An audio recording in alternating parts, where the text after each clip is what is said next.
There comes a point in life when kindness is no longer enough, when being passive becomes a prison, and when waiting turns into wasting. There is a version of you that this world hasn't seen, a fierce, disciplined, focused version, a monster. Not a monster that harms, but one that dominates fear, destroys excuses, and demolishes limitations. That's the version of you the enemy fears.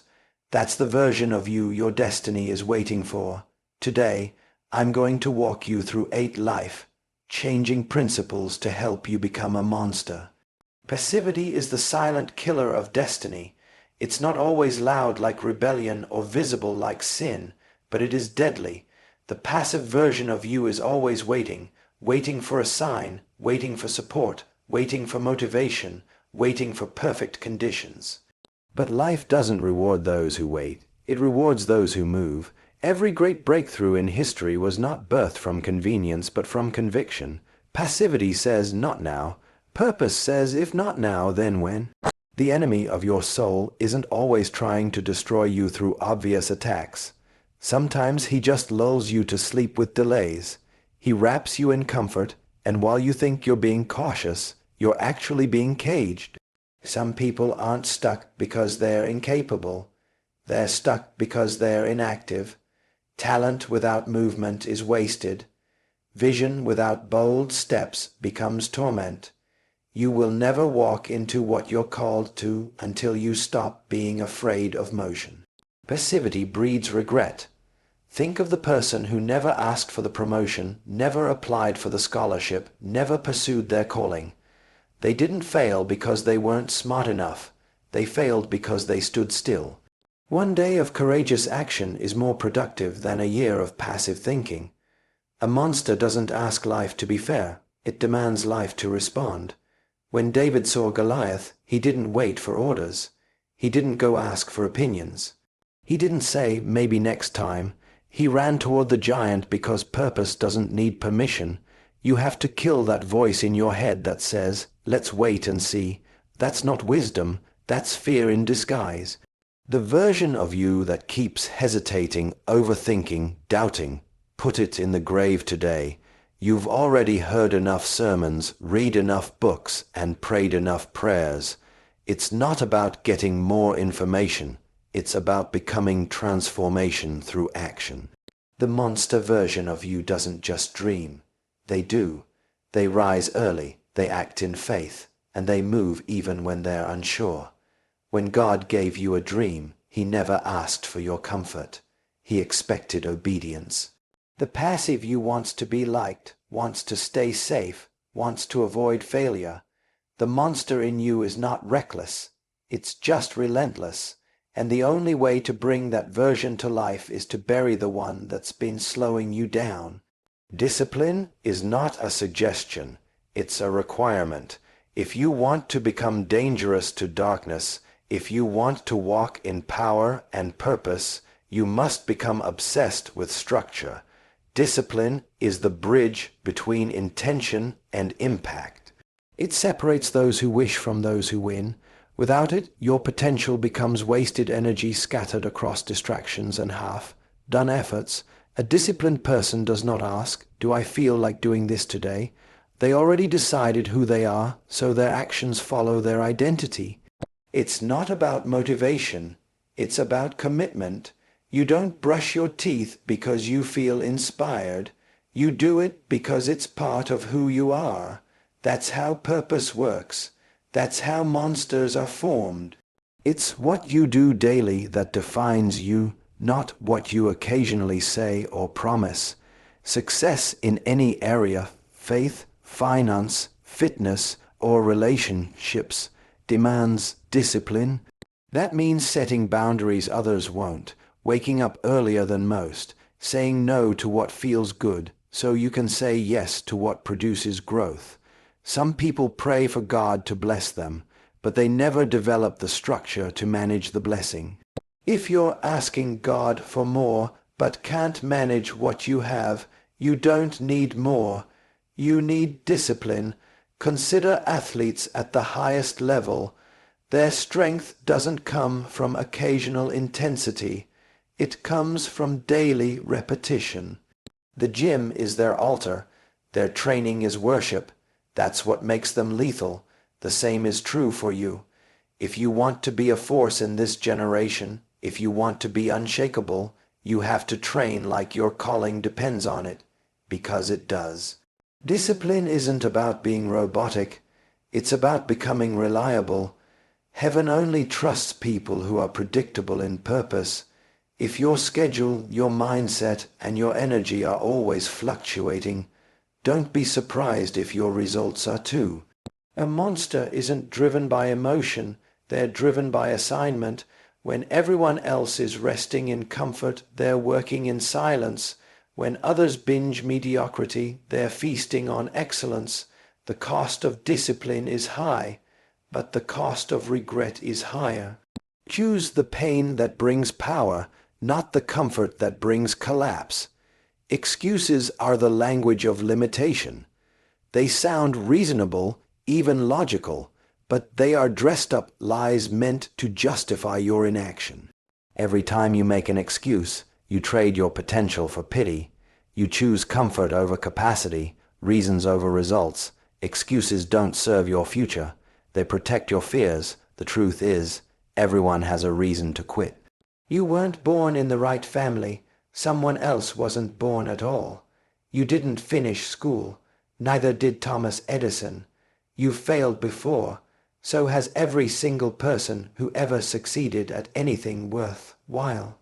Excuses level the playing field by bringing giants down to the size of average men, but you weren't called to be average. One man once said, "I would have built the company, but I had kids." Another said, "I built the company because I had kids." The difference isn't in circumstance, it's in mindset. The monster in you takes the same challenges that defeat others and turns them into fire. Obstacles don't become reasons to stop. They become fuel to go harder. Your brain is wired to protect you from discomfort, and excuses are its favorite defense mechanism. But nothing significant happens inside a comfort zone. Growth demands that you silence the voice in your head that says, "You can't," and replace it with one that says, "Try anyway." Even if you fail, at least you move forward. Excuses don't just waste time, they erode self-respect. When you say you'll do something and don't follow through, you're teaching yourself that your own words carry no weight. That's how your confidence starts dying. But when you make a decision and back it with action, even if it's messy, you restore power to your identity. No one ever changed the world by explaining why they couldn't. They changed it by finding a reason why they must. Burn the excuses, kill the reasons, step over the doubts. Excuses don't belong in the vocabulary of someone called to greatness. The greatest battles in life are not physical, they're mental. Your mind is the command center of your life. If you lose there, you lose everywhere else. That's why transformation begins not with your hands or habits, but with your head. If you're going to become a monster, your mind must become a weapon. Thoughts are seeds. What you allow to grow in your mind will soon show up in your reality. If you meditate on fear, your decisions will reflect cowardice. If you focus on doubt, your actions will hesitate. But if your mind is filled with truth, strategy, clarity, and identity, then no matter what you face, you'll walk through it with confidence and clarity. A man who is mentally undisciplined is like a soldier with no armor. You can have strength, skill, and even anointing, but if your mind is fragile, you'll break before the fight even starts. That's why the greatest warriors spend more time in training than they do in battle. They prepare in silence so they don't panic in the storm. You must stop letting every thought access your mind. Not every feeling deserves a response. Not every emotion deserves your agreement. When fear whispers you're not ready, you must answer with truth, "I've been prepared for this." When insecurity says you're not enough, you respond with, "I've been chosen." Your mind must be guarded like a fortress. This means curating what you consume: books, media, conversations. Every day is mental warfare, and you can't afford to entertain content that weakens your mindset. Speak affirmations out loud, write down declarations, visualize the future you want. These aren't rituals, they are recalibrations for war. You cannot afford to be double-minded. A monster doesn't second guess its mission. You must learn to live in full agreement with your assignment. The moment your mind hesitates, your actions will follow. That's why high-level people train their thoughts like elite athletes train their bodies, every day without fail. Victory in life is reserved for those who win the mental war first. Train your mind to believe before your eyes can see. That's the weapon that makes you unstoppable. Approval is addictive. It starts as affirmation, but quickly turns into a prison. The more you seek it, the more you surrender your voice, your vision, your values. A monster doesn't need applause to move. They operate from conviction, not consensus. When your identity is tied to other people's opinions, you'll never live original. You become a mirror reflecting their moods, instead of a flame igniting your mission. There will always be people who misunderstand your fire, mock your intensity, or mislabel your motives. Some will call your confidence pride, your silence arrogance, your discipline obsession. That's the price of walking in purpose. The need to be liked has destroyed more callings than failure ever will. Approval addiction makes you shrink when you should speak, fold when you should fight, and quit when you should conquer. Jesus was perfect, and still they crucified him. What makes you think you'll avoid criticism? When you start stepping into who you're called to be, the crowd will react. They'll try to pull you back into familiar spaces. Don't go. You weren't built for comfort. You were chosen for impact. Starving the need for approval means you don't wait for others to believe in you before you move. It means doing the right thing even when it's unpopular. It means showing up fully even when no one claps. That's the mindset of someone who is dangerous to mediocrity. That's someone who can't be controlled. You have one life, one assignment, one calling. You can't afford to waste it trying to please people who don't understand your purpose. The ones who are truly called to walk with you won't need explanations. They'll see the fire and respect the fight. Approval is cheap. Legacy is costly. Choose the one that lasts. You don't become powerful by accident. Greatness is not a moment, it's a rhythm. An unbreakable routine is how monsters are made. Your schedule either supports your success or sabotages it. You cannot live with random habits and expect strategic outcomes. Every routine is either building your future or stealing from it. Consistency is the secret sauce. You don't rise to the level of your goals. You fall to the level of your systems. A monster builds a day so structured that even chaos can't throw it off course. Prayer is scheduled, study is non-negotiable, rest is protected, growth is built in. The average person lives by emotion, the monster lives by design. The most successful people in the world, whether entrepreneurs, prophets, athletes, or warriors, all swear by routine, because what you do daily becomes who you are permanently. If you want to change your life, don't start with a vision board. Start with a clock. Time is your servant or your master. It depends on how you manage it. Excuses don't survive inside a solid routine.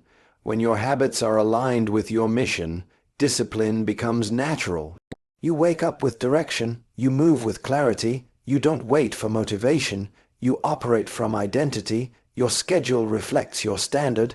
If your time is disorganized, your life will be too. Building an unbreakable routine requires sacrifice. You'll say no to parties. You'll miss events. You'll have to disappoint people. But the cost is worth it, because while they're busy living by impulse, you're building legacy. You're mastering yourself.